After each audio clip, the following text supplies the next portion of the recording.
Pernah kepikiran gak sih gimana sebuah kota modern itu terbentuk? Nah, hari ini kita bakal coba menelusuri jejak waktu kembali ke sebuah kerajaan kuno yang warisannya ternyata masih hidup banget sampai sekarang. Inilah kisah asal-usul kota Sumedang. Pertanyaannya kedengeran simpel ya.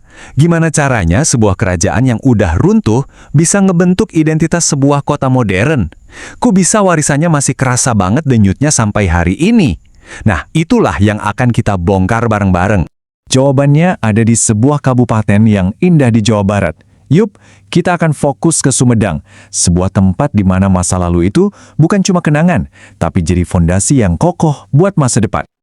Oke, biar kita paham Sumedang yang sekarang, kita harus mundur dulu ke awal-awalnya.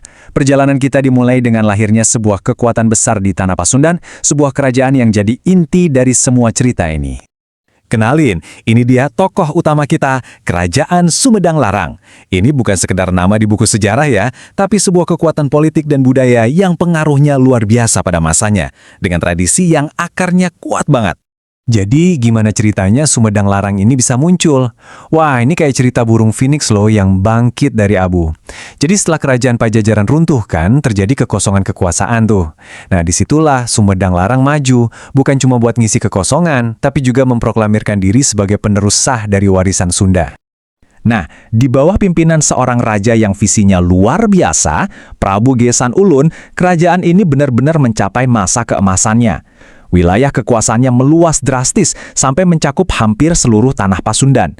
Ini adalah era kejayaan Sumedang Larang. Tapi, ya namanya juga cerita besar. Pasti ada turning point-nya kan? Kerajaan ini sampai di sebuah persimpangan jalan, di mana tekanan dari luar memaksa mereka ngambil satu keputusan yang bakal mengubah takdir mereka selamanya. Yuk kita lihat apa yang terjadi.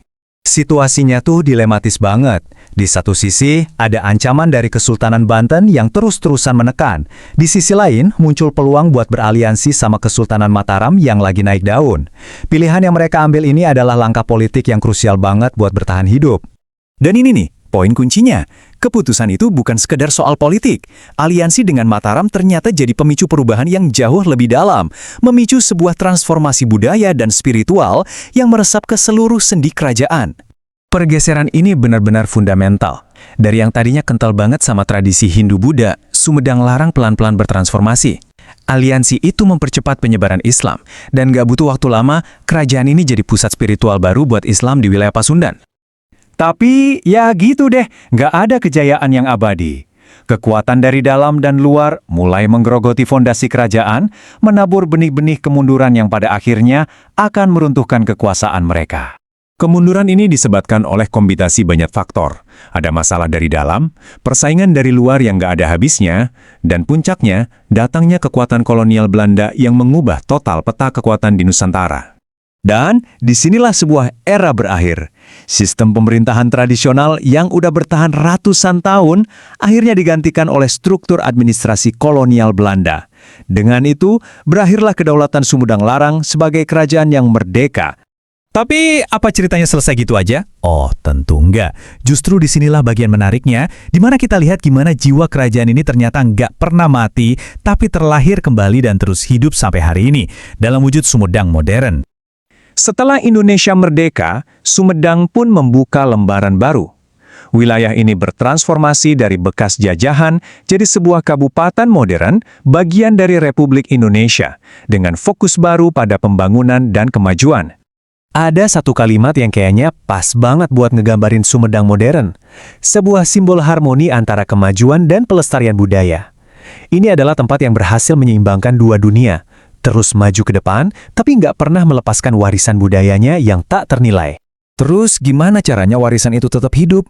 Nah, warisan itu masih bernapas lewat kesenian tradisional yang terus ditampilkan, upacara adat yang masih dijalankan, dan usaha sadar buat merawat situs-situs bersejarah yang jadi saksi bisu kejayaan masa lalu. Jadi intinya gini, kerajaannya boleh aja udah nggak ada, tapi semangat, budaya, dan nilai-nilainya itu semua nggak pernah benar-benar lenyap. Semangat itulah yang meresap ke dalam masyarakat dan membentuk karakter unik Sumedang yang kita lihat sekarang. Ini membawa kita ke sebuah renungan terakhir. Pelajaran berharga apa yang bisa kita ambil dari Sumedang? Sebuah kota yang membuktikan bahwa menghormati akar sejarah itu bukan penghalang kemajuan, tapi justru jadi kekuatan terbesar buat membangun masa depan yang lebih cerah.